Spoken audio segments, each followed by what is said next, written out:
Hi everyone, I'm Rachel, and right now I'm sitting in my kitchen in Fort Collins, Colorado, watching my three kids argue over the last piece of homemade apple pie. It's a Tuesday evening in October, and honestly, life feels pretty perfect. My husband Marcus just got a promotion at his software company, our twins Lily and Ben are excelling in their soccer league, and our oldest Alex just landed the lead role in the school musical. But you know what they say about perfect moments, they have a way of making you remember the times when everything felt like it was falling apart. Before we jump back in, tell us where you're tuning in from, and if this story touches you, make sure you're subscribed, because tomorrow I've saved something extra special for you. I'm stirring my coffee, watching the steam rise, and thinking about how different things could have been. Sometimes the people who are supposed to love you the most are the ones who can hurt you the deepest. And sometimes when they try to destroy your happiness, they accidentally give you the greatest gift of all, the chance to discover who your real family truly is. 5 years ago, I was living a completely different life. I was 26, working as a freelance graphic designer from a tiny apartment in downtown Denver, and planning what I thought would be the wedding of my dreams. Marcus and I had been together for 3 years, and when he proposed during a weekend camping trip in Rocky Mountain National Park, I felt like everything was finally falling into place. The proposal itself was perfect. No grand gestures or public displays, just the two of us watching the sunrise over Bear Lake, and Marcus quietly asking if I wanted to spend the rest of my life going on adventures with him. I said yes before he even finished the question, and we spent the morning planning our future while sharing trail mix and terrible camp coffee. Planning the wedding became my full-time obsession. I had Pinterest boards for everything, the dress, the flowers, the color scheme, even the specific shade of gold for the napkin rings. Marcus was wonderfully supportive but clearly overwhelmed by my attention to detail. He'd nod along when I showed him 17 different options for centerpieces, then gently suggest that maybe our guests would be more focused on celebrating with us than judging our floral arrangements. The venue was the crown jewel of all my planning. Mountain View Gardens was this incredible outdoor space about an hour outside Denver, nestled in the foothills with the most breathtaking view of the Rockies you could imagine. It had these gorgeous stone terraces that cascaded down the hillside, mature oak trees providing natural shade, and a charming wooden pavilion for the reception. The moment I saw it, I knew it was the place where Marcus and I would start our married life. The only problem was that Mountain View Gardens was booked solid for almost 2 years in advance. I called every week for 6 months, hoping for a cancellation, until finally they had an opening for a Saturday in September, exactly 10 months away. The deposit was steep, nearly $3,000, but Marcus and I had been saving aggressively. We paid it immediately, signed the contract, and I felt like I'd won the lottery. That's when I made what I now realize was my first mistake. I was so excited about securing the venue that I immediately called my family to share the news. My parents Carol and Robert were thrilled. They owned a small catering business called Sunshine Catering, and while they mainly did corporate events and birthday parties, they were eager to help make my wedding special. My mom started planning the menu that very day, talking about her famous herb-crusted salmon and the chocolate fountain she'd been wanting to try for special events. Then there was my sister Victoria. Victoria is 2 years older than me, and for as long as I can remember, she's had this way of making everything about her. When I called to tell her about the venue, her first response wasn't congratulations, it was a long pause, followed by wow, that's pretty fancy for someone who works from home. Victoria had always been the golden child in our family. She was the one who got straight A's without trying, who was homecoming queen, who got a full scholarship to Colorado State University for marketing. I was the artistic one, the dreamer, the one who chose creativity over conventional success. Our parents loved us both, but there was always this underlying assumption that Victoria would be the one to settle down first, to have the big wedding, to give them grandchildren. The thing is, Victoria had terrible luck with relationships. She dated a string of guys throughout college and after, but something always went wrong. Either she'd get bored and break up with them, or they'd get intimidated by her intensity and end things. By the time I got engaged to Marcus, Victoria was 28 and had been single for almost 2 years. I should have seen the warning signs during our engagement period. Victoria would make little comments about Marcus that seemed supportive on the surface but had this sharp edge to them. She'd say things like it's so sweet how Marcus doesn't mind that you work in your pajamas, or I hope Marcus realizes he's getting a very creative wife. When I'd get excited about wedding details, she'd nod along but then somehow steer the conversation to her own dating life and how hard it was to find quality men in Denver. The real tension started when I asked her to be my maid of honor. I thought it was the obvious choice. She was my sister, my only sibling, and despite our differences, I loved her. But Victoria's reaction was strange. Instead of being excited, she seemed almost burdened by the request. She accepted, but then immediately started talking about how much work it would be, how expensive the dress would be, how she'd have to take time off from her marketing job at a local real estate firm. Then came the engagement party my parents threw for us at their house in Lakewood.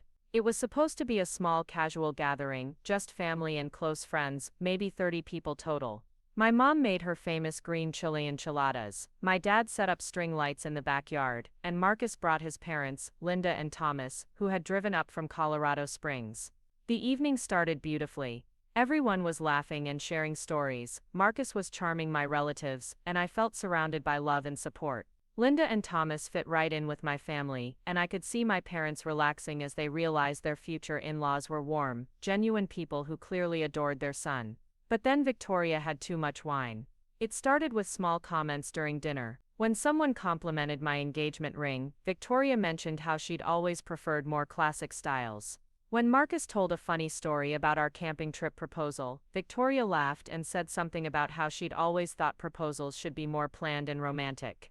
Each comment by itself was harmless, but together they created this undertone that made me increasingly uncomfortable. The breaking point came during the toasts. My dad had just finished a lovely speech about how proud he was of both his daughters and how excited he was to welcome Marcus to the family.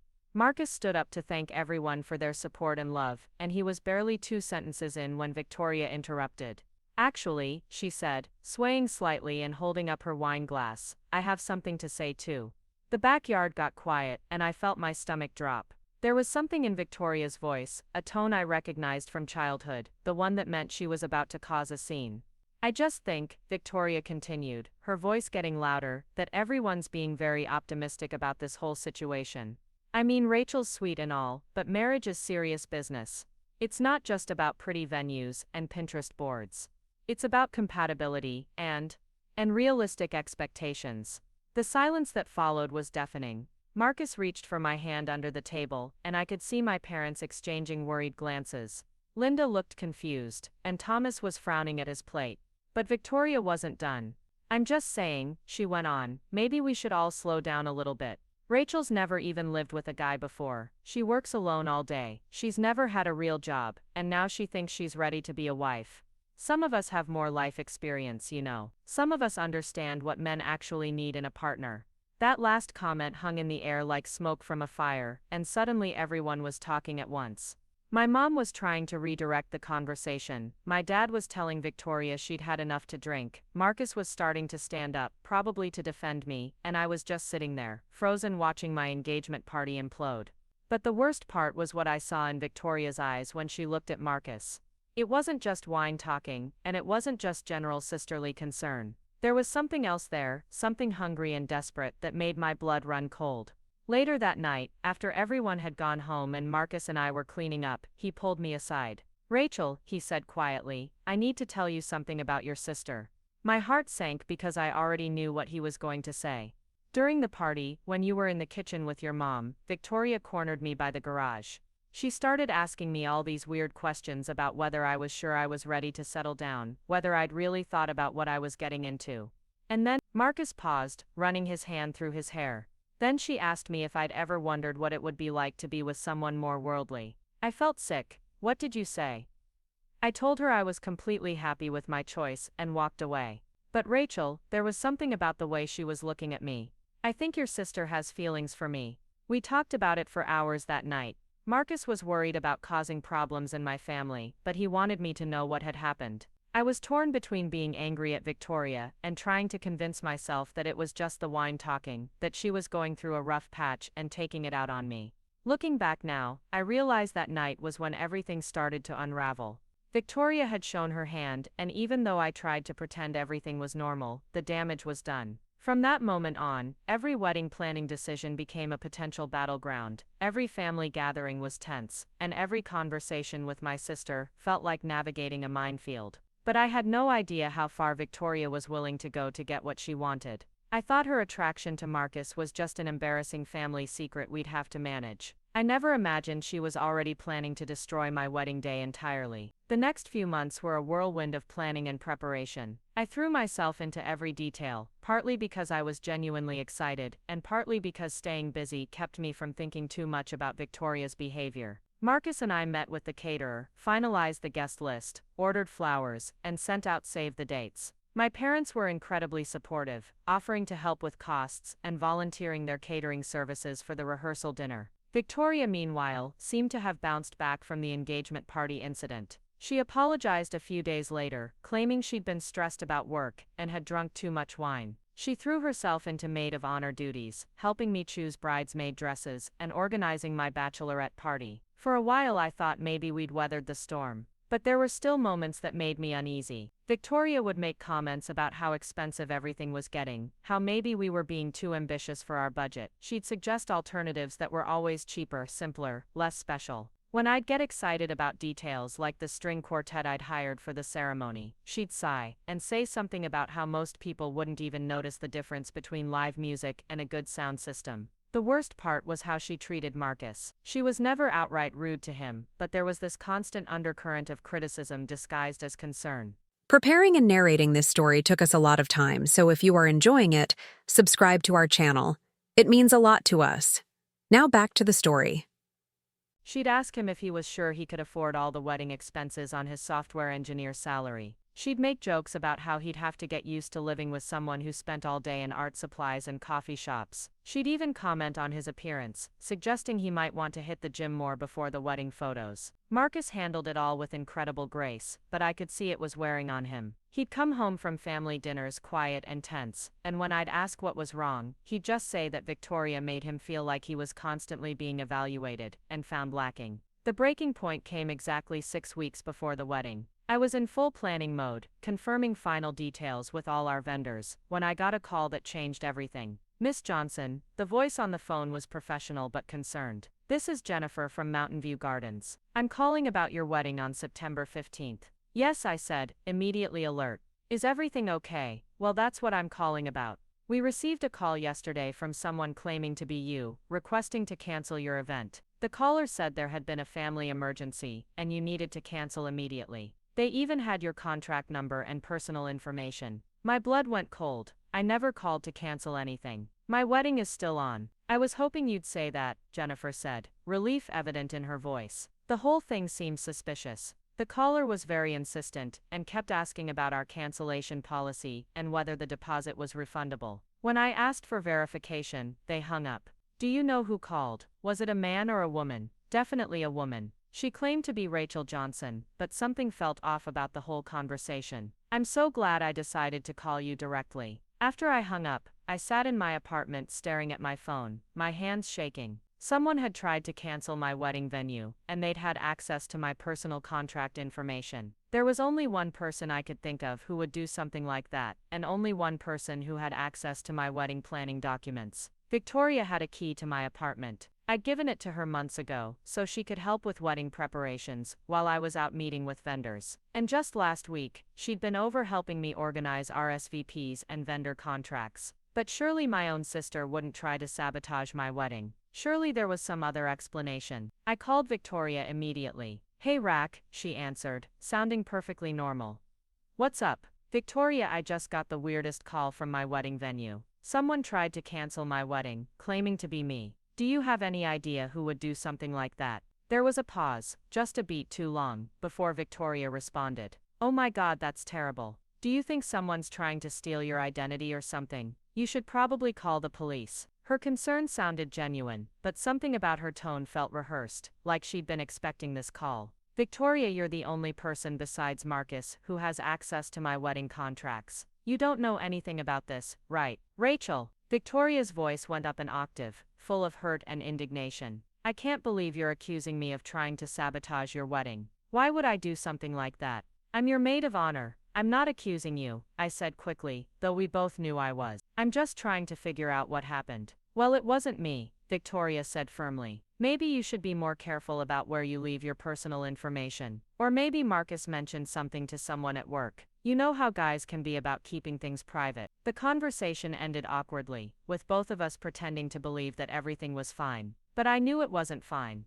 I knew my sister had tried to cancel my wedding venue, and I knew this was just the beginning. What I didn't know was that Victoria's next move would be so devastating, so calculated, and so cruel that it would change my relationship with my family forever. The weeks following the attempted venue cancellation were like walking through a minefield blindfolded. Every conversation with Victoria felt loaded with hidden meaning. Every family gathering was tense with unspoken accusations, and I found myself second-guessing every interaction we'd had over the past few months. Marcus noticed the change in me immediately. I'd always been the type of person who wore my emotions on my sleeve, and trying to pretend everything was normal, while suspecting my own sister of sabotage was exhausting. I'd catch myself staring at Victoria during family dinners, analyzing every word she said, every expression that crossed her face. When she'd offer to help with wedding tasks, I'd feel this knot in my stomach, wondering what her real motives were. The paranoia was eating me alive, but I didn't have proof.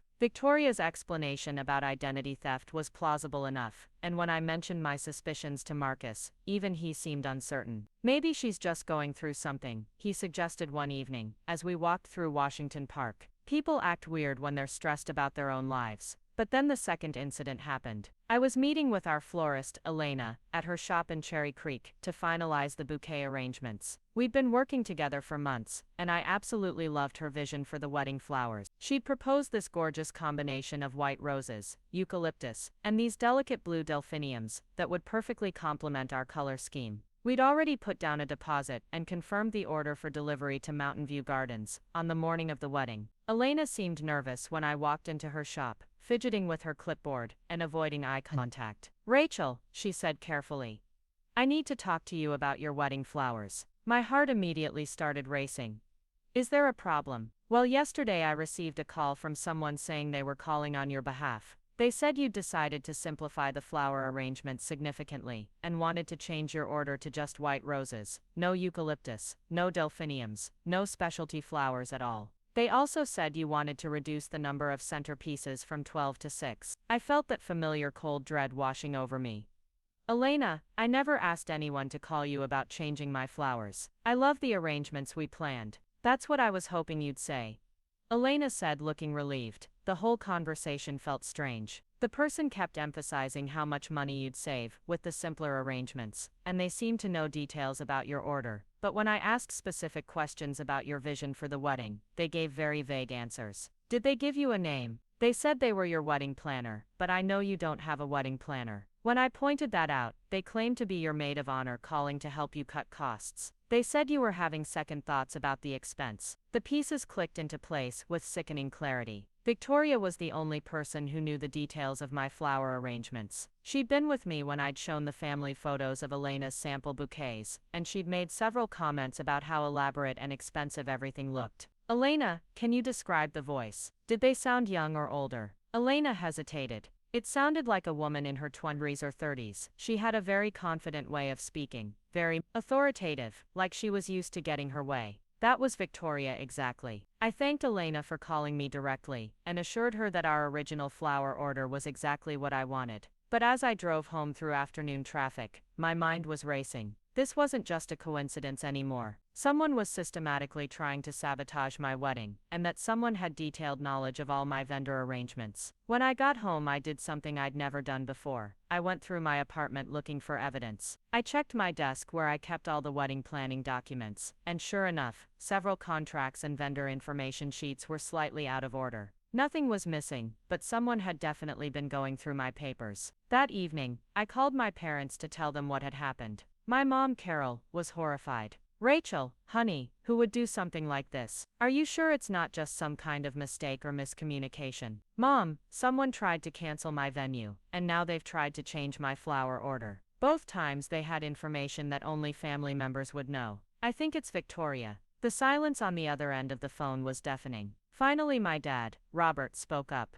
"Rachel, that's a very serious accusation. Victoria loves you. She's your maid of honor. Why would she want to ruin your wedding?" I wanted to tell them about Victoria's behavior at the engagement party, about the way she looked at Marcus, about all the little comments and criticisms that had been building up for months. But I could already hear the doubt in their voices, and I knew they wouldn't want to believe their eldest daughter was capable of this kind of betrayal. I don't know why, I said instead, but I need to ask you both something. Has Victoria said anything to you about my wedding? Any concerns or complaints? Another pause. Then my mom said carefully, Victoria has mentioned that she's worried about you taking on too much debt for one day. She thinks maybe you and Marcus should start your marriage with simpler expectations. What else has she said?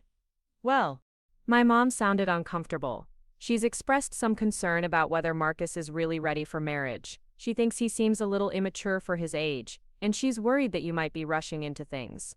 I felt like I'd been punched in the stomach. Victoria had been poisoning my parents against Marcus and our wedding for months, planting seeds of doubt about our relationship and our financial decisions. No wonder they seemed less enthusiastic about the wedding planning lately. Mom, Dad, Victoria is jealous. She's single, she's unhappy, and she can't stand watching me build a life with Marcus. That's why she's trying to sabotage my wedding. Rachel, my dad said firmly, you need to stop this right now. Victoria is going through a difficult time. Her company just went through layoffs, and she's stressed about her career and her personal life. The last thing she needs is her sister accusing her of being vindictive and jealous. The conversation ended badly with my parents defending Victoria and me feeling more isolated than ever. It was becoming clear that my family saw me as the problem, the demanding bride who was paranoid about her saint of a sister who was just trying to help. That night, Marcus found me crying in our kitchen. I told him everything, the florist call, the disorganized papers, my parents' reaction. He listened without interrupting, and when I finished he was quiet for a long moment. Rachel, he said finally, what if we hired a wedding planner for the last month? Someone who could be the point of contact for all the vendors, someone who could keep track of all the details. We can't afford a wedding planner now. We've already spent so much money. We can afford a month of coordination. It would be worth it for peace of mind, and it would also cut off whoever's been calling the vendors. Marcus was right. We hired Sarah Chen, a day of coordinator who agreed to take over vendor communications for the final 4 weeks before the wedding. I felt a huge weight lift off my shoulders, knowing that all my carefully planned details were now protected by a professional who had no connection to my family drama. But Victoria's sabotage attempts were just the beginning. What I didn't realize was that she was about to escalate her campaign in a way that would target not just my wedding logistics, but my relationships with the people I cared about most. The first sign of the new phase came during my bachelorette party. Victoria had insisted on planning it, and despite my growing suspicions about her motives, I couldn't figure out a way to say no without causing a major family incident. She'd planned a weekend in Vail, dinner at a nice restaurant followed by a night out at some of the local bars. The guest list included my 3 bridesmaids, my college roommate Jessica, my coworker Amy, and Marcus's sister Kate, plus Victoria and our cousin Michelle from Boulder. It should have been a fun, relaxing weekend to celebrate before the wedding stress reached its peak.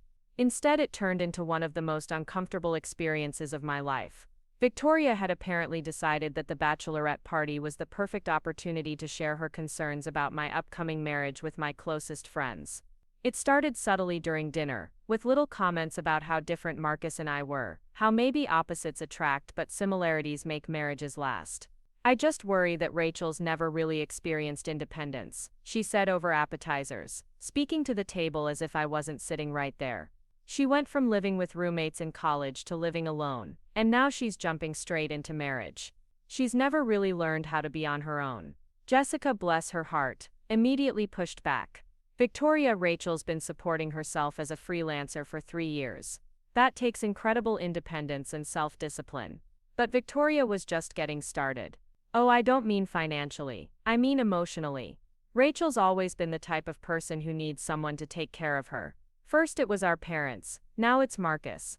I just hope Marcus realizes what he's signing up for. The conversation continued in this vein throughout dinner, with Victoria systematically undermining my maturity, my independence, and my readiness for marriage.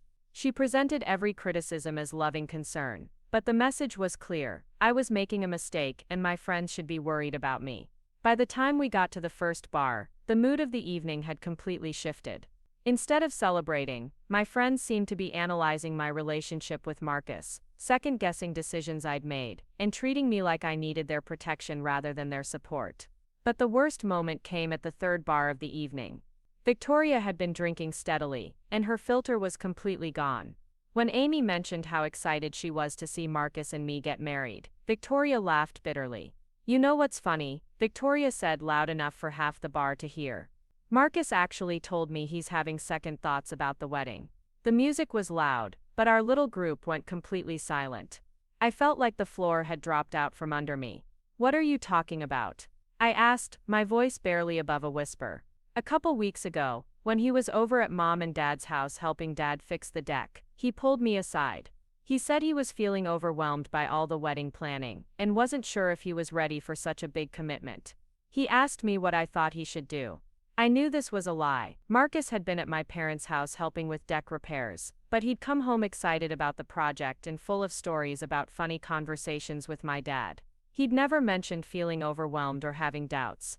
But my friends didn't know that. They were looking at me with pity and concern, probably wondering why I hadn't mentioned that my fiancé was having cold feet.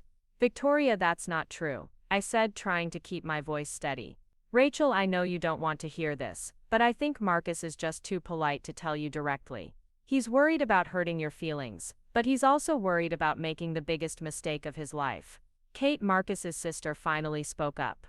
"Victoria, I talk to my brother almost every day. He's never expressed any doubts about marrying Rachel. He's excited about the wedding and about their future together."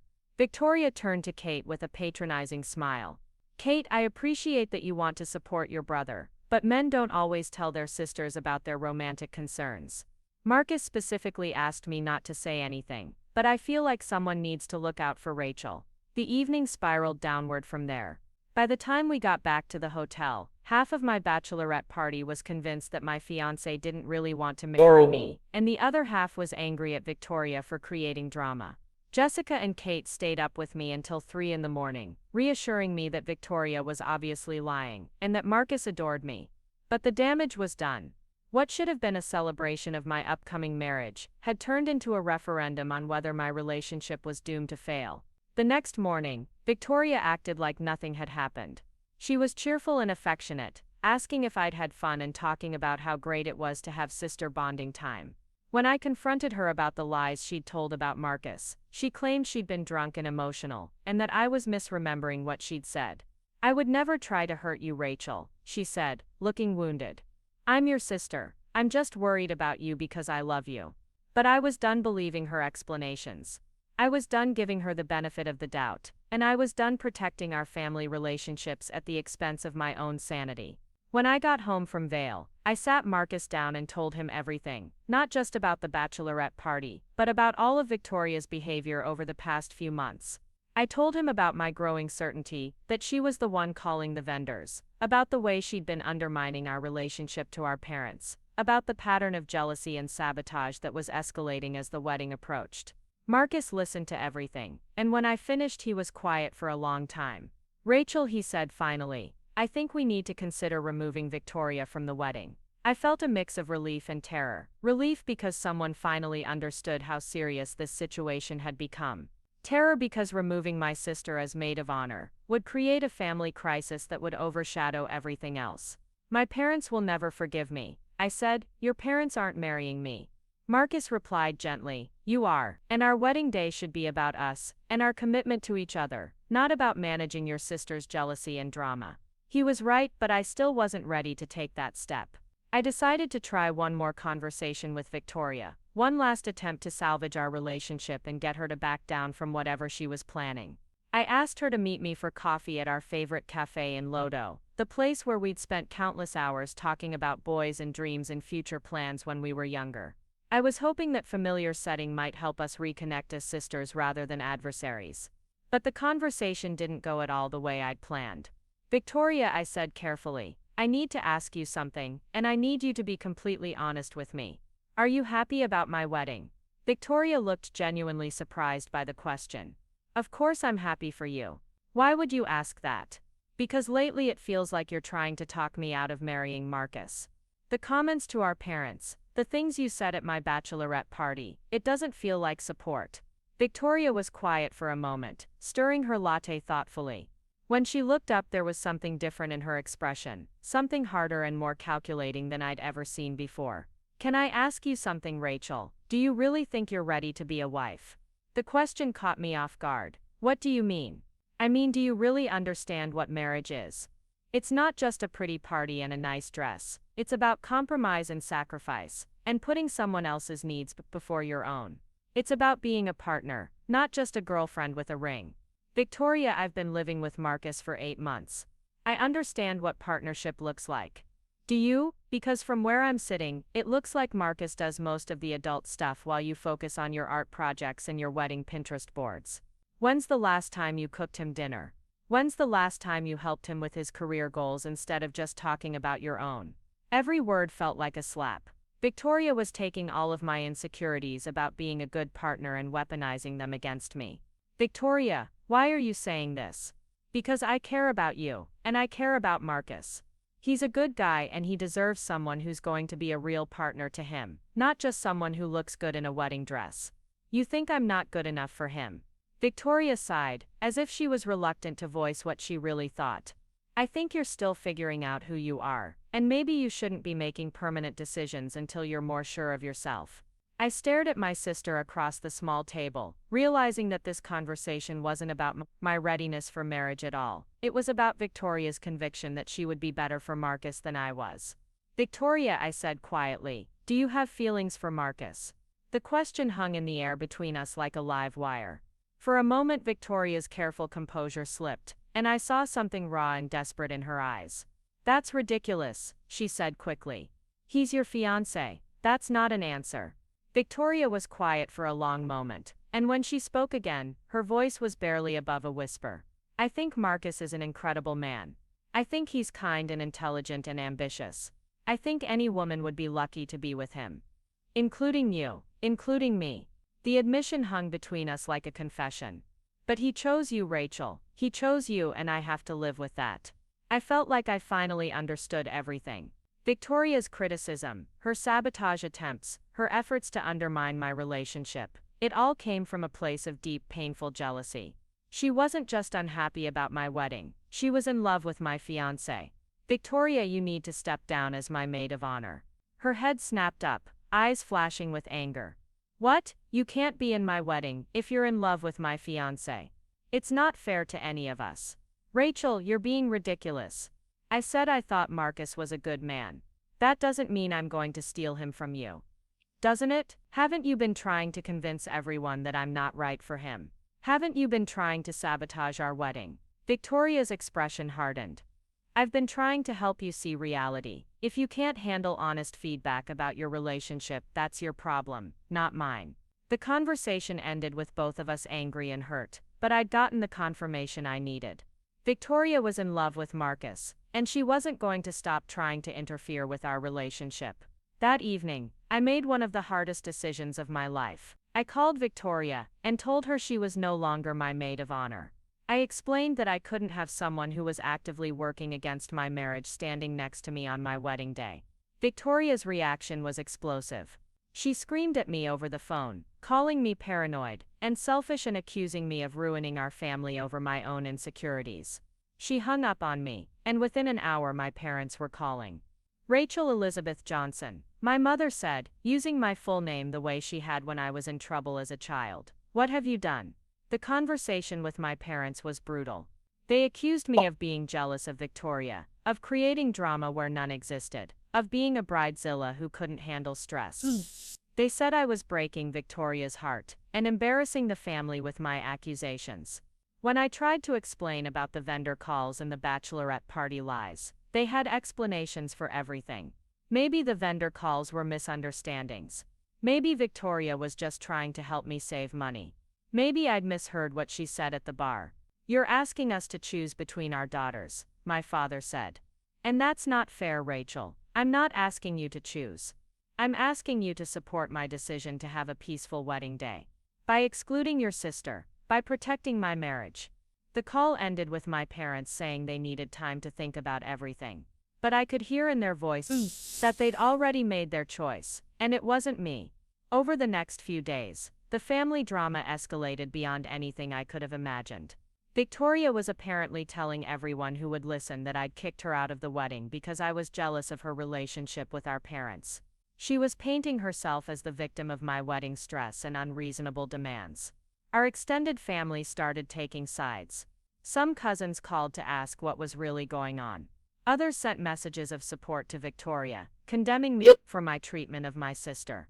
The wedding that was supposed to bring our families together was tearing my family apart. But the worst was yet to come. Victoria wasn't done with her campaign to destroy my wedding day.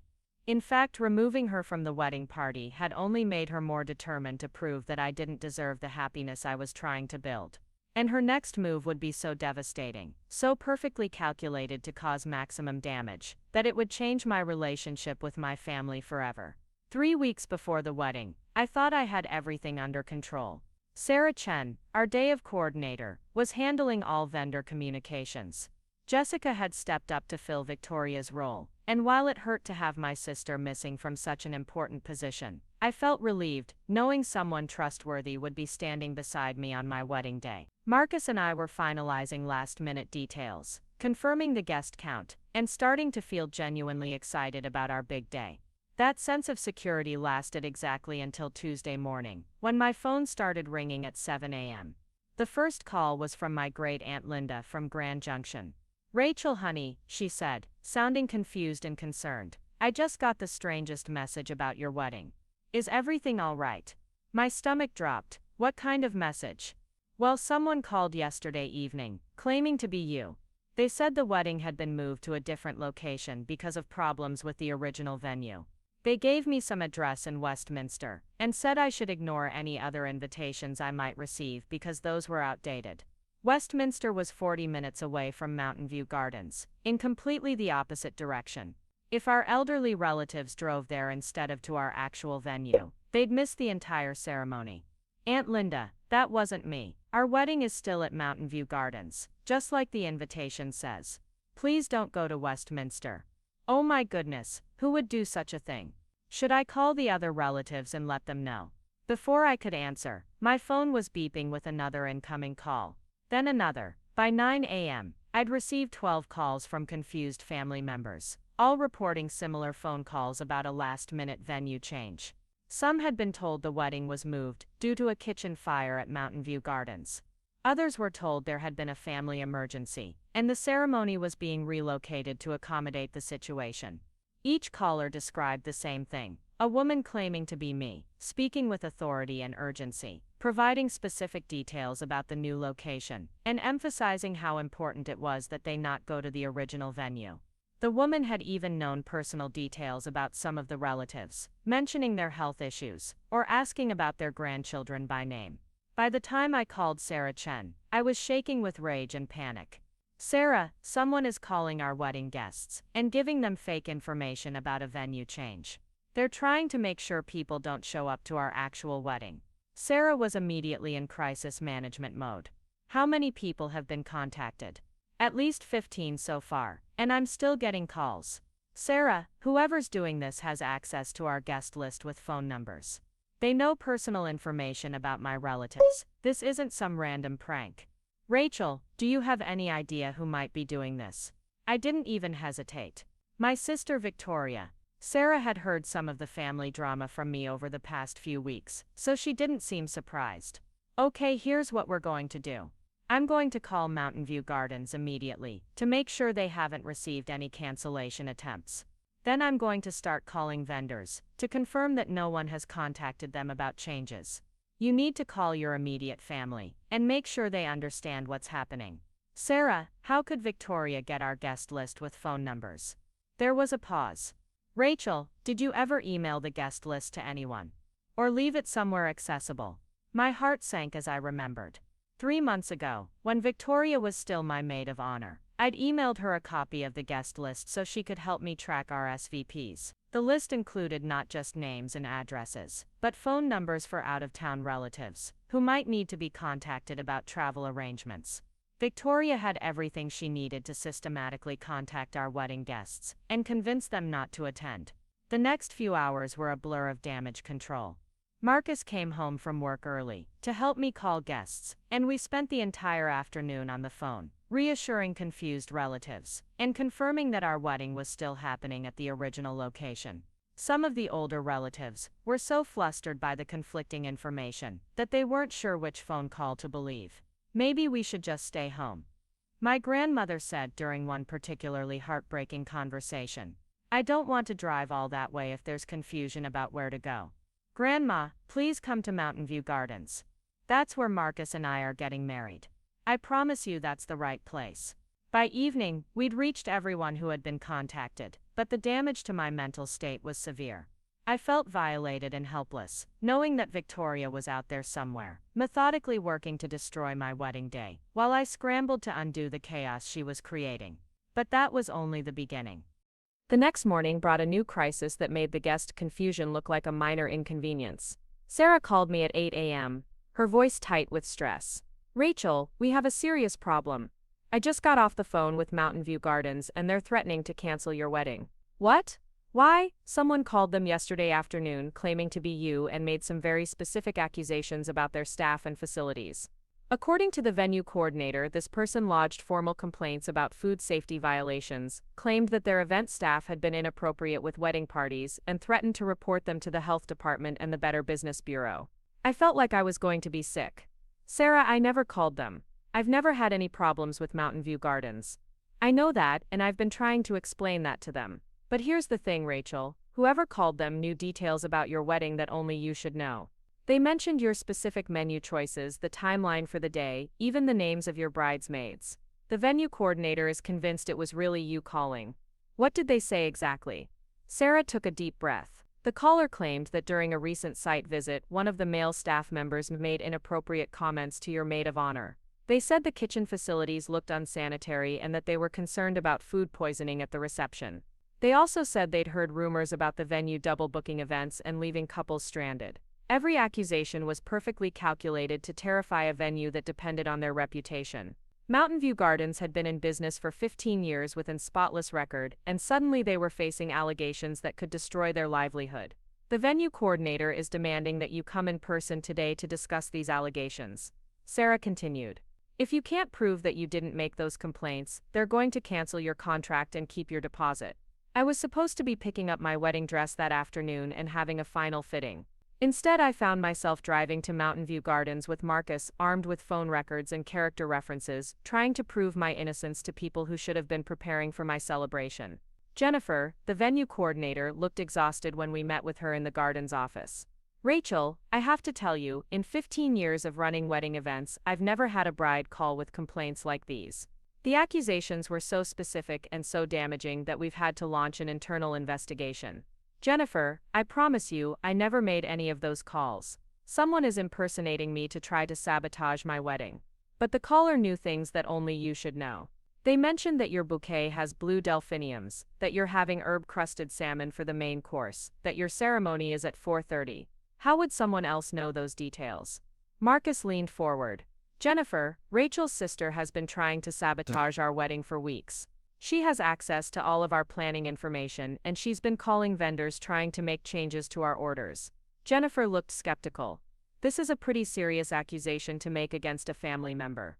It's a pretty serious thing to try to destroy someone's wedding, I said, my voice shakier than I wanted it to be. We spent 2 hours in that office providing evidence of the other sabotage attempts, showing phone records that proved I hadn't made the calls, and essentially begging them not to cancel our wedding 3 weeks before the date. Jennifer finally agreed to honor our contract, but the stress of the conversation left me feeling defeated and paranoid. Rachel, Jennifer said as we were leaving, I have to ask. Is there any chance this person might try to cause problems at your actual wedding? We need to know if we should be prepared for disruptions. The question hung in the air as Marcus and I drove home in silence. We were both thinking the same thing. Victoria had escalated from phone calls to false accusations. What would she try next? That evening, I made a decision that felt both necessary and heartbreaking. I called my parents and told them everything that had happened with the guest calls and the venue threats. Mom, Dad, Victoria is trying to destroy my wedding. She's calling our relatives and giving them false information. She's making false accusations against our venue. This has to stop. My mother's response was immediate and defensive.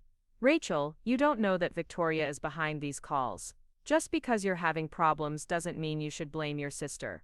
Mom, who else would have access to our guest list and all the details about our wedding plans? Maybe someone hacked your email, my father suggested. Or maybe one of your vendors has a disgruntled employee. There could be lots of explanations. I could hear the denial in their voices, the desperate need to believe that their eldest daughter wasn't capable of such cruelty. But I was done protecting their feelings at the expense of my sanity. I need you to talk to Victoria. I need you to tell her that if she doesn't stop this campaign against my wedding, I'm going to file a police report for harassment and fraud.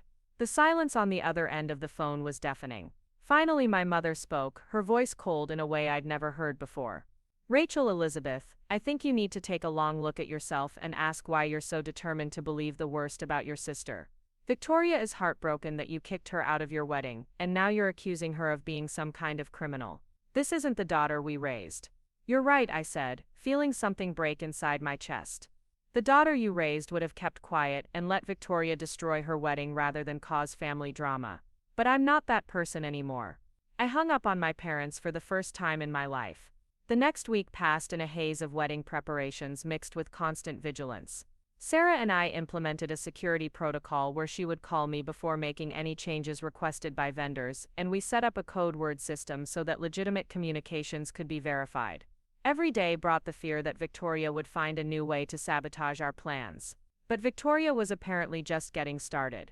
Her next attack was so personal, so calculated to cause maximum emotional damage, that it left me questioning whether I could go through with the wedding at all. It started with a phone call from Marcus's mother Linda on a Thursday evening exactly 10 days before our wedding. "Rachel, honey," Linda said, her voice careful and concerned. "I received a very disturbing phone call today and I wanted to talk to you about it before I said anything to Marcus." My blood went cold. "What kind of phone call?" "A woman called claiming to be a friend of yours from college. She said she was calling because she was worried about you and thought I should know some things about your past before my son got married." I felt like the room was spinning. "Linda, what did she say?" "She told me some very specific stories about your college years. About drinking problems and academic struggles. She said you'd been hospitalized for what she called emotional breakdowns and that you'd had several serious relationships that ended badly because of your instability." Every word was a lie, but they were crafted perfectly to sound plausible. I'd gone to therapy briefly during my sophomore year after my grandfather died, and I'd struggled with my course load that semester. Victoria knew these details because I'd confided in her during family conversations over the years. She also said, Linda continued carefully, that you'd been seeing a therapist recently for anxiety about getting married, and that you'd expressed doubts about whether you were ready for such a big commitment. That last part was particularly cruel because it contained a grain of truth. I had been seeing a therapist, but not because I had doubts about marrying Marcus. I'd started therapy to help me cope with Victoria's sabotage and the stress it was creating in my family relationships. "Linda, none of that is true. I mean, I have been seeing a therapist, but not because I'm having doubts about Marcus. I'm in therapy because my sister is trying to destroy my wedding and my family is taking her side." There was a long pause. "Rachel, this woman seemed to know a lot of specific details about your life. She mentioned your grandfather's death, your college roommates' names, even some stories about family vacations. How would a stranger know those things?"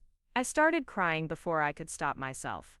Victoria had taken every vulnerable moment I'd ever shared with her, every family memory, every personal struggle, and weaponized them against me. She was systematically trying to convince Marcus's family that I was unstable, unreliable, and not worthy of their son. "Linda, that was my sister Victoria. She's the one who called you. She's been trying to sabotage my wedding for months because she's in love with Marcus and can't stand watching us get married." Another pause. Then Linda's voice, gentler now, "Oh honey, I was hoping you'd say something like that." The whole conversation felt wrong to me. The woman was trying too hard to sound concerned, and some of the stories didn't match the person I've gotten to know over the past year. "You didn't believe her. I believed that someone was trying very hard to make me think badly of you. But Rachel, you've been nothing but kind and genuine with our family. Thomas and I have watched you with Marcus, and we've seen how much you two care for each other. Some stranger's phone call wasn't going to change our opinion of you." I cried harder this time from relief. At least Victoria's poison hadn't worked on Marcus's parents. But the call to Linda wasn't Victoria's only move that week. Over the next few days, we discovered that she'd also called Marcus's sister Kate, his best man Derek, and even his boss at the software company. Each person received a slightly different version of the same message, that I had serious psychological problems that made me unsuitable for marriage, and that they should be concerned about Marcus's well-being. Most of Marcus's friends and family saw through the obvious manipulation, but the cumulative effect was devastating. Instead of focusing on our upcoming celebration, we were spending our final weeks before the wedding doing damage control and reassuring people that I wasn't mentally unstable. The worst part was the doubt that Victoria's campaign planted in my own mind. When you have someone systematically telling the people you care about that you're unstable and unworthy, it becomes harder to maintain confidence in yourself. I started second-guessing every emotion, every decision, every reaction to the stress she was creating. Marcus found me crying in our bathroom one evening, staring at myself in the mirror. "Rachel, what's wrong? What if she's right?" I whispered. "What if I am too unstable for marriage? What if I am making a mistake?" Marcus knelt down beside me, taking my hands in his. "Rachel, look at me. You are not unstable. You are not making a mistake. You are dealing with someone who is systematically trying to destroy your confidence and your relationships. The fact that you're still standing, still fighting for us, still planning to marry me, despite everything she's put you through, that doesn't make you weak. It makes you incredibly strong. But what if she doesn't stop? What if she finds a way to ruin our actual wedding day?" Marcus was quiet for a moment, and when he spoke, his voice was determined. "Then we'll deal with whatever she throws at us. Together. Because we're getting married, Rachel.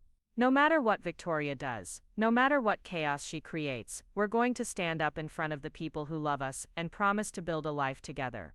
What if those people don't show up because of all the confusion she's causing? Then we'll get married in front of whoever does show up. Even if it's just us and the officiant, we're still getting married." That conversation gave me the strength to make it through the final week before the wedding. But I should have known that Victoria wasn't finished. She'd spent months building up to this moment, and she wasn't going to let our wedding day arrive without one final devastating blow. The call came on Thursday night, exactly 3 days before our Saturday wedding. Sarah Chen's voice was strained when she called me at 11 p.m. "Rachel, I'm so sorry to call this late, but we have an emergency. I just got off the phone with your caterer, and there's been a major problem." My heart stopped. "What kind of problem?" "Someone called your parents' catering company this afternoon, claiming to be from the health department. They said there had been reports of food safety violations at recent events, and that Sunshine Catering was being placed under investigation. The caller said that any events scheduled for this weekend needed to be canceled immediately pending the completion of the investigation." I felt like I was falling down a dark hole. "Sarah, please tell me my parents didn't cancel our catering." "Rachel, your parents think this is a legitimate health department investigation. They've canceled not just your wedding catering, but 2 other events this weekend. They're terrified that they're going to lose their business license." 3 days before my wedding, Victoria had managed to convince my parents to cancel their own catering service for my reception. In one phone call, she'd eliminated our food, devastated my parents' business, and created a crisis that seemed impossible to solve on such short notice. "Sarah, what are we going to do? We have 120 people coming to our wedding in 3 days." "I'm already working on backup options," Sarah said, her professional calm barely concealing the stress in her voice. "But Rachel, you need to call your parents immediately. They need to understand what's really happening here." I called my parents' house, even though it was almost midnight. My father answered on the first ring, his voice exhausted. "Rachel, I can't talk long. We're dealing with a crisis here. Some kind of health department investigation into our catering business." "Dad, there is no health department investigation. Victoria called pretending to be from the health department to make you cancel our wedding catering." "Rachel, enough, you can't keep blaming Victoria for every problem that happens. This was an official call from a government agency. Did they give you a case number? Did they ask you to come in for an interview? Did they mention specific violations?" There was a pause. "They said they'd follow up with paperwork next week." "Dad, the health department doesn't work that way. They don't make phone calls demanding immediate cancellations without providing documentation. Victoria knew that you'd panic and cancel everything without questioning the legitimacy of the call." "Rachel, I can't risk our business based on your suspicions about your sister. You already have risked your business. You've canceled 3 events based on a phone call that you can't verify. Dad, call the health department tomorrow morning and ask them about this investigation. I guarantee you they'll have no record of any complaints against Sunshine Catering." I hung up feeling completely defeated. Even when Victoria's sabotage directly damaged their own business, my parents couldn't see past their need to believe in her innocence. But that night marked a turning point for me. As I lay awake next to Marcus, listening to him sleep and thinking about everything Victoria had done, I realized something important. I was done trying to prove my sister's guilt to people who were determined to believe in her innocence. I was done sacrificing my own happiness to maintain family relationships with people who wouldn't support me when I needed them most. My parents had chosen Victoria over me repeatedly, even when her actions hurt them directly. They'd made their choice, and now I was going to make mine. I was going to marry Marcus in 3 days, with or without my family's support. I was going to start my new life, surrounded by people who actually loved and believed in me.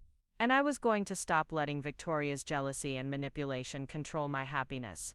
The final 3 days before my wedding would test that resolve in ways I never could have imagined. But for the first time in months, I felt clear about what mattered most. Building a future with Marcus, regardless of the chaos Victoria created around us. Friday morning dawned gray and drizzling, which felt appropriate for what should have been one of the happiest days of my pre-wedding preparations. Instead of picking up last-minute items and enjoying a relaxing rehearsal dinner, I was sitting at my kitchen table at 6 a.m., with Sarah Chen, frantically calling emergency catering services, and trying to arrange food for 120 people with less than 24 hours' notice. Marcus had taken a personal day from work to help with the crisis, and he was on his laptop searching for any available caterers within 50 miles of Denver. The morning was a blur of phone calls, most of which ended with apologetic explanations that no professional catering service could accommodate such a large order on such short notice. What about Whole Foods? Marcus suggested after our 7th rejection. They do catering platters, right? Sarah shook her head. For 120 people we'd need to order from multiple locations, and there's no guarantee they'd have enough variety or that the food would arrive hot. I felt tears starting again, which seemed to be my default state these days. Maybe we should just cancel the whole thing. Have a tiny ceremony at the courthouse and postpone the reception. Rachel, Marcus said firmly, we are not canceling our wedding because your sister is trying to destroy it. We'll figure this out. Sarah looked up from her phone with the first hopeful expression I'd seen all morning. Actually, I might have an idea. What if we changed the menu entirely? Instead of a formal sit-down dinner, what if we did a casual buffet? I know a barbecue company that specializes in last-minute events. It wasn't the elegant herb-crusted salmon dinner I'd planned, but at that point I would have served peanut butter sandwiches if it meant we could actually feed our guests. We called Rocky Mountain BBQ, and miraculously they had availability for Saturday afternoon. The owner, a cheerful man named Tom, seemed to specialize in wedding emergencies and didn't even blink when we explained our situation. Honey, Tom said over the phone, I've been doing this for 20 years, and I've seen every kind of wedding disaster you can imagine. We'll make sure your guests are well fed and happy. Don't you worry about a thing. By noon we had secured pulled pork, brisket, vegetarian chili, cornbread, coleslaw, and all the fixings for a casual outdoor feast. It wasn't what I'd originally envisioned, but Sarah was right. It fit perfectly with the relaxed mountain setting of our venue. The relief of solving the catering crisis was enormous, but it was quickly replaced by a new anxiety. That afternoon, I was supposed to drive to Mountain View Gardens for our rehearsal, where I'd see my parents for the first time since our devastating phone conversation. I had no idea what to expect from them, but I knew it wouldn't be pleasant. Marcus and I arrived at the venue early, hoping to have a few quiet moments to center ourselves before dealing with whatever family drama awaited us. Mountain View Gardens looked absolutely stunning in the late afternoon light. The stone terraces were perfectly manicured, the oak trees provided dappled shade over the ceremony space, and you could see the Front Range Mountains stretching endlessly in the distance. This is where we're getting married tomorrow, Marcus said, taking my hand as we stood at the altar area. Whatever else happens, whatever chaos Victoria creates, tomorrow we're going to stand right here and promise to love each other for the rest of our lives. For the first time in weeks, I felt genuinely peaceful. Victoria could sabotage vendors, and spread lies and turn my family against me, but she couldn't change the fact that Marcus and I loved each other and wanted to build a life together. That peace lasted exactly until my parents' car pulled into the venue parking lot. I watched my mother and father get out of their silver Honda, both of them moving slowly, like they were dreading this encounter as much as I was. They looked older than I remembered, and I realized that the stress of the past few weeks had taken a toll on them too. Victoria wasn't with them, which was both a relief and a surprise. I'd been bracing myself for another confrontation with her, but apparently she'd chosen not to attend the rehearsal. Maybe she thought her absence would be more devastating than her presence, another way to remind everyone that our family was fractured. My mother approached me cautiously, like I was a wild animal that might bolt. "Rachel, sweetheart, you look beautiful." "Hi, Mom," I didn't know what else to say. How do you talk to parents who have spent weeks defending the person who's been systematically trying to destroy your happiness? My father was studying the venue, his hands shoved deep in his pockets. "This is a lovely spot for a wedding," he said, avoiding my eyes. "Dad, did you call the health department?" He sighed deeply. "Yes, I called them this morning. There was no investigation, no complaints against our business, no record of anyone from their office calling us." I waited for an apology, an acknowledgement that Victoria had been responsible for the fake call. Instead, my father continued staring at the mountains. "So what are you going to do about catering?" My mother asked. "We found a barbecue company. We're having pulled pork instead of salmon." My mother looked stricken. "Rachel, I'm so sorry. We should be catering your wedding. This should be one of our proudest moments as parents, providing the food for our daughter's celebration. Mom, you could still cater the wedding. Rocky Mountain BBQ can cancel if you want to take over." My parents exchanged a long look and I could see the internal struggle playing out between them. They knew Victoria had made the fake health department call, they knew she'd sabotaged their business to hurt my wedding. But admitting that meant acknowledging that their eldest daughter was capable of deliberate cruelty and they weren't ready to face that reality. "We can't," my father said finally. "We already canceled our food orders and we don't have time to restock everything.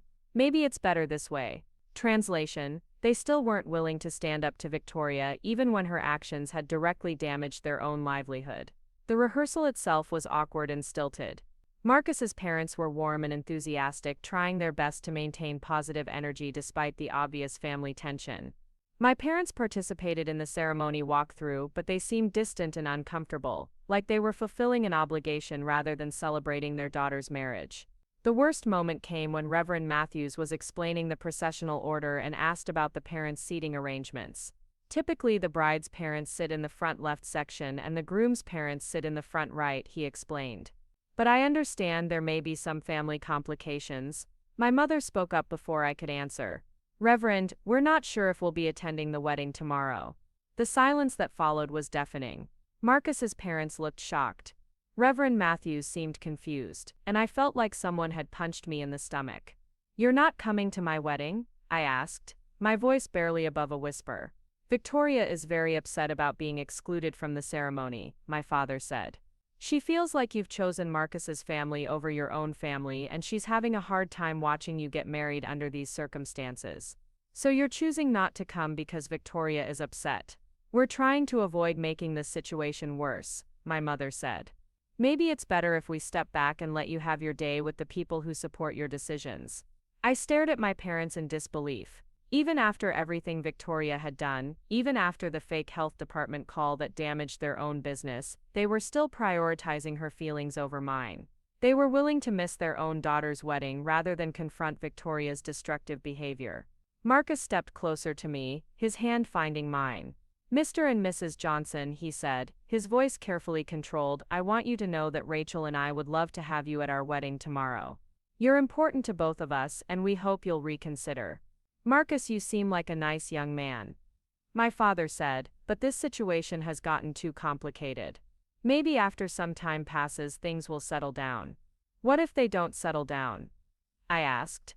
"What if Victoria never stops trying to cause problems? Are you just never going to see me again?" My parents didn't have an answer for that.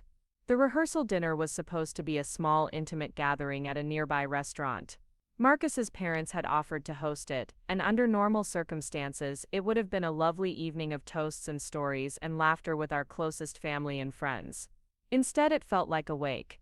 My parents attended, but they sat quietly at one end of the table, barely participating in conversations and leaving early with mumbled excuses about needing to rest before the wedding they weren't sure they'd attend. Victoria's absence hung over everything like a storm cloud, with everyone carefully avoiding any mention of family dynamics or wedding planning stress. Marcus's best man Derek tried to lighten the mood with funny stories about their college friendship, and Jessica gave a sweet speech about how happy she was to see me with someone who appreciated my artistic spirit. But the underlying tension was impossible to ignore. Later that evening, as Marcus and I were driving home, he asked the question I'd been dreading. Rachel, are you okay with getting married tomorrow even if your parents don't come? I thought about it for a long moment. 6 months ago, the idea of my parents missing my wedding would have been unthinkable. I would have postponed the entire event rather than get married without them. But after everything that had happened, after weeks of watching them choose Victoria's feelings over my happiness, I realized something important had shifted. I'm sad about it, I said finally. I'm heartbroken that they're missing this day. But I'm not going to let their absence stop me from marrying you. I'm done letting Victoria control my life through other people's decisions. Are you sure? I'm sure. Tomorrow I want to marry you in front of the people who actually support our relationship and want to celebrate with us. If my parents choose not to be there, that's their decision, but it's not going to be mine. That night, I barely slept. I kept thinking about all the ways I'd imagined my wedding day, all the moments I'd pictured sharing with my family. I dreamed of my father walking me down the aisle, of my mother helping me bustle my dress, of family photos that would capture the joy of two families coming together. Instead, I was facing the possibility of getting married without any representation from my side of the family, except for Jessica, who was more like a sister to me than my actual sister. But as the sun rose on my wedding day, I felt something unexpected relief. I was done trying to manage Victoria's jealousy. I was done making excuses for my parents' enabling behavior. I was done letting other people's dysfunction steal my joy. Today was about Marcus and me and the life we were choosing to build together.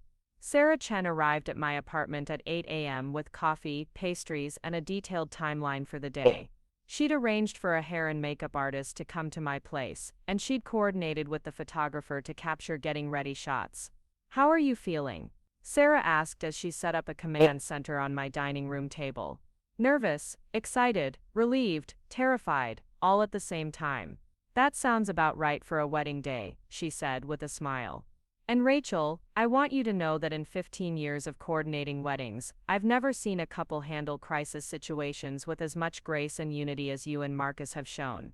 Whatever happens today, you two are going to be just fine. The morning flew by in a blur of hair curling and makeup application and excited phone calls from Marcus's family. Linda called to tell me how beautiful the venue looked and how excited everyone was for the ceremony. Kate texted pictures of her dress and asked if I needed anything before she headed to the venue. At noon, Jessica arrived with mimosas and the energy of a one-woman cheerleading squad. Rachel Elizabeth Johnson, she announced, today is the day you marry the love of your life and start the next chapter of your adventure. Everything else is just noise. As Jessica helped me into my wedding dress, a stunning A-line gown with delicate lace sleeves that I'd fallen in love with the moment I tried it on, I felt a sense of calm settling over me. This was really happening. In 4 hours, I was going to be Mrs. Rachel Thompson. The photographer captured beautiful shots of me and Jessica laughing as we struggled with the dozens of tiny buttons up the back of my dress.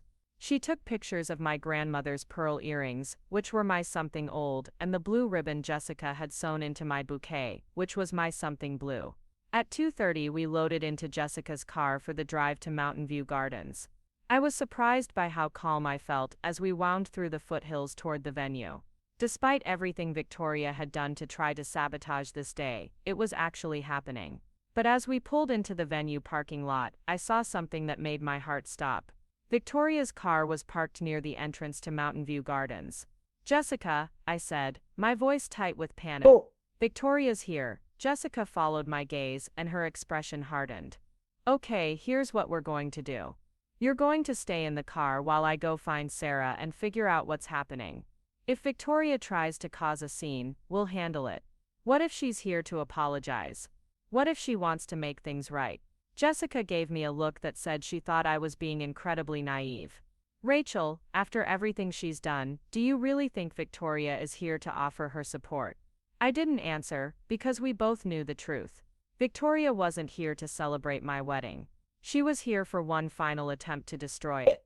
As Jessica walked toward the venue entrance, I sat in the passenger seat of the car in my wedding dress, watching through the windshield as my sister emerged from the garden's main building. Even from a distance, I could see that Victoria was dressed to the nines in a stunning red dress that was completely inappropriate for a wedding guest, assuming she'd even been invited. She was walking quickly toward the ceremony area, and she appeared to be carrying something in her hands, papers or documents of some kind. Behind her I could see Sarah Chen hurrying to catch up, her expression one of barely controlled panic. My phone buzzed with a text from Sarah. "Stay in the car. Victoria is trying to serve you with some kind of legal document. I'm calling security." Legal document? What could Victoria possibly be trying to serve me with on my wedding day? The answer came 5 minutes later when Jessica returned to the car, her face flushed with anger and her hands shaking.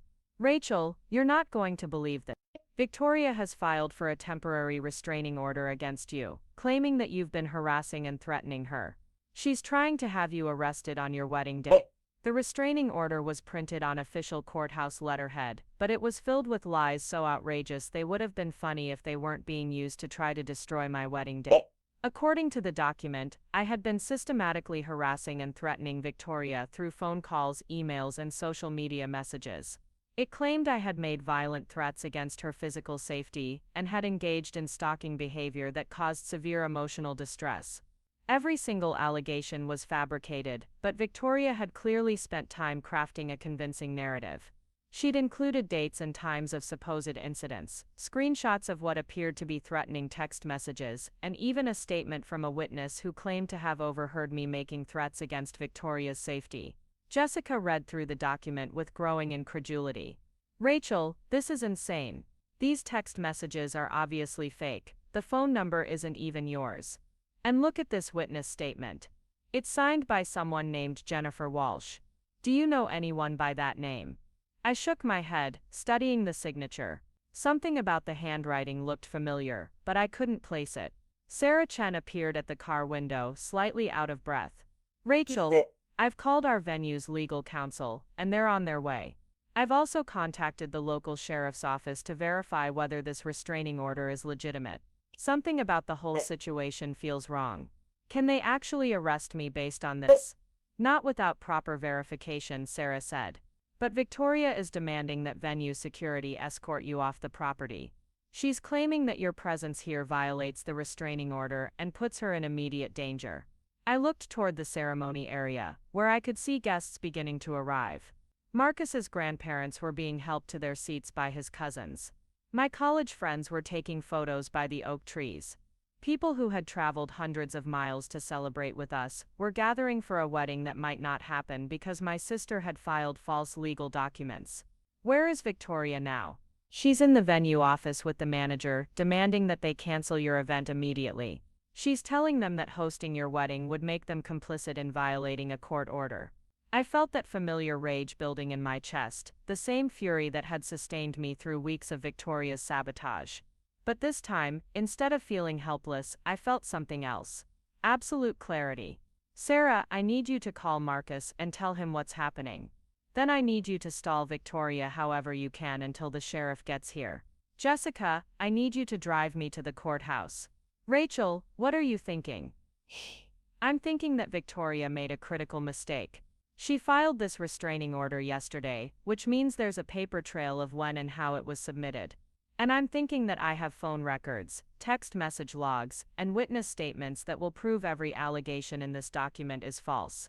The drive to the Jefferson County Courthouse took 20 minutes, during which I called everyone I could think of who might have information relevant to Victoria's false claims. I called my therapist's office and asked them to fax a statement about why I'd been seeking counseling. I called my phone company and requested immediate access to my call and text logs.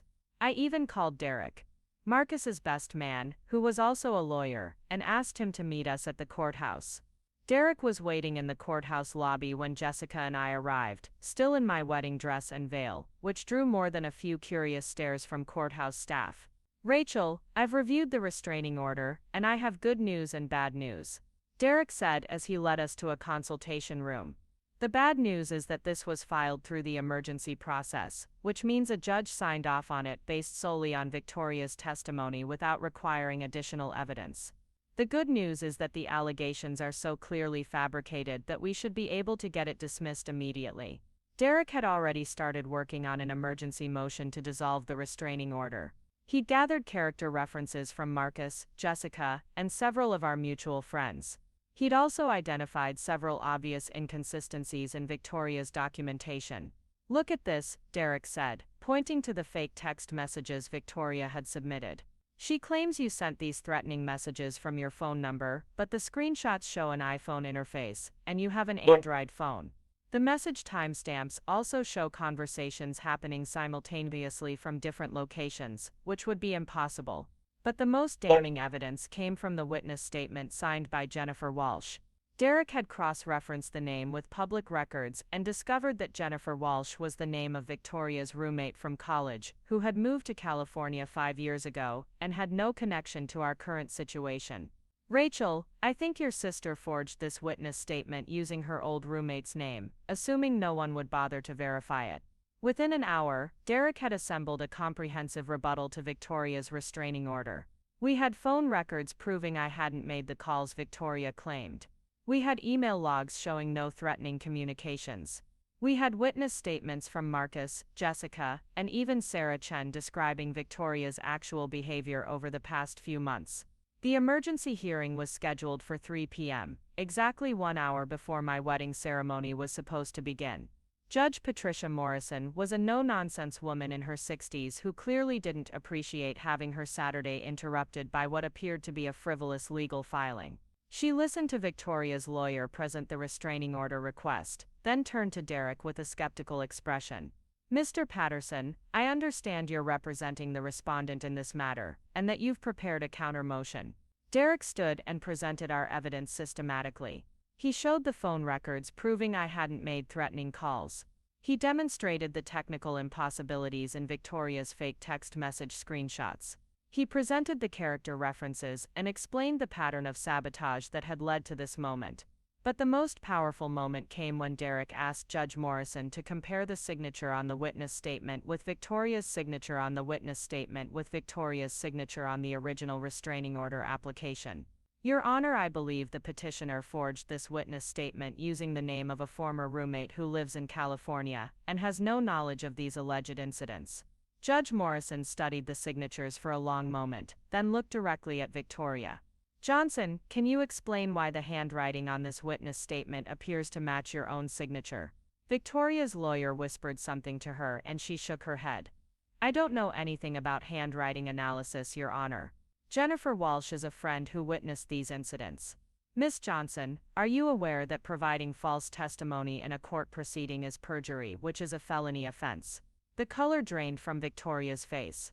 "Your Honor, I may have made some mistakes in the documentation, but my sister has been harassing me for months. I was just trying to protect myself." Judge Morrison's expression grew even more stern. "Miss Johnson, based on the evidence presented by the respondent, it appears that your allegations are not only unsubstantiated but deliberately fabricated. I'm dismissing this restraining order immediately, and I'm referring this matter to the district attorney's office for potential perjury charges." The gavel came down at 3:47 p.m., giving us exactly 13 minutes to get back to Mountain View Gardens for our 4 o'clock ceremony. Jessica drove like a race car driver while I called Sarah Chen to update her on the situation. "Sarah, the restraining order has been dismissed. We're on our way back. Is Victoria still at the venue?" "No, she left about 20 minutes ago." "But Rachel, we have another problem. Your parents heard about the restraining order situation, and they've decided not to attend the wedding. They're saying the whole situation has become too complicated and they can't be part of it." I felt a stab of pain, but it was duller than I expected. After everything that had happened, my parents' absence felt more like a natural consequence than a shocking betrayal. "Okay," I said simply. "We'll proceed without them." We pulled into the Mountain View Gardens parking lot at 3:58 p.m. to find Marcus standing at the venue entrance in his tuxedo, looking incredibly handsome and incredibly relieved. "Rachel," he said, pulling me into his arms carefully to avoid wrinkling my dress. I was starting to worry that we'd have to get married in the courthouse. Never, I said, kissing him softly. I've been planning this wedding for 10 months, and nothing Victoria does is going to stop us from having our day. The ceremony itself was absolutely perfect. Derek walked me down the aisle since my father had chosen not to attend, and he did it with such dignity and warmth that I almost forgot to be sad about my parents' absence. Marcus's family filled the front rows with love and support, and our friends created an atmosphere of pure joy and celebration. When Reverend Matthews asked if anyone had any reason why Marcus and I should not be wed, there was a moment of perfect silence. No Victoria, no drama, no sabotage attempts. Just Marcus and me, finally getting to make the promises we'd been waiting to make. The reception was everything I'd never known I wanted. The Rocky Mountain BBQ was absolutely delicious, the string quartet played beautifully, and our guests danced under the stars with the Front Range Mountains as a backdrop. Marcus's father gave a toast welcoming me to their family, and Jessica gave a speech about the power of choosing love over fear. But the most meaningful moment came near the end of the evening, when Marcus and I were slow dancing to our last song. We were talking quietly about the day, about how perfect everything had turned out despite all the chaos leading up to it. Do you think Victoria will ever stop trying to cause problems for us? I asked. Marcus considered this for a moment. I think Victoria will keep being Victoria, he said finally. But the difference is that we don't have to let her behavior control our happiness anymore. We've built something together that she can't touch. 5 years later, as I sit in my kitchen in Fort Collins watching my 3 children argue over apple pie, I can say with certainty that Marcus was right. Victoria did keep being Victoria. She never apologized for the restraining order, or the vendor sabotage, or any of her attempts to destroy our wedding. She spent several months trying to convince various family members that I had somehow forced her into filing false legal documents. But her actions had consequences. The district attorney did file perjury charges, which resulted in community service and probation. My parents eventually realized the extent of Victoria's manipulation, though it took them almost 2 years to acknowledge it openly. Our relationship with them slowly rebuilt, but it was forever changed by their choice to prioritize Victoria's feelings over my happiness during the most important day of my life. Victoria never did find lasting love. She had a series of short relationships that ended when her partners recognized the same patterns of jealousy and manipulation that had defined her relationship with me. She's currently single, living with my parents, and working part-time at a job she complains about constantly. Sometimes I feel sad for her. Sometimes I wonder what might have happened if she'd been able to genuinely celebrate my happiness instead of trying to destroy it. But mostly I feel grateful that her sabotage attempts failed to steal my joy, or break my relationship with Marcus. Our wedding day taught me something invaluable, that sometimes the people who are supposed to love you most will choose to stand against your happiness, and when that happens you have to choose yourself. You have to choose the people who actually support your dreams, and celebrate your victories. Marcus and I built the family we always wanted, surrounded by people who choose love over drama, support over sabotage, and celebration over competition. Our children will grow up knowing that family isn't just about shared DNA, it's about shared values, mutual respect, and genuine care for each other's well-being.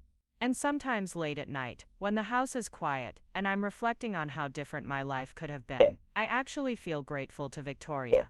Her attempts to destroy my wedding day forced me to discover my own strength, to set boundaries I'd never known I needed, and to build a life based on authentic relationships rather than family obligation.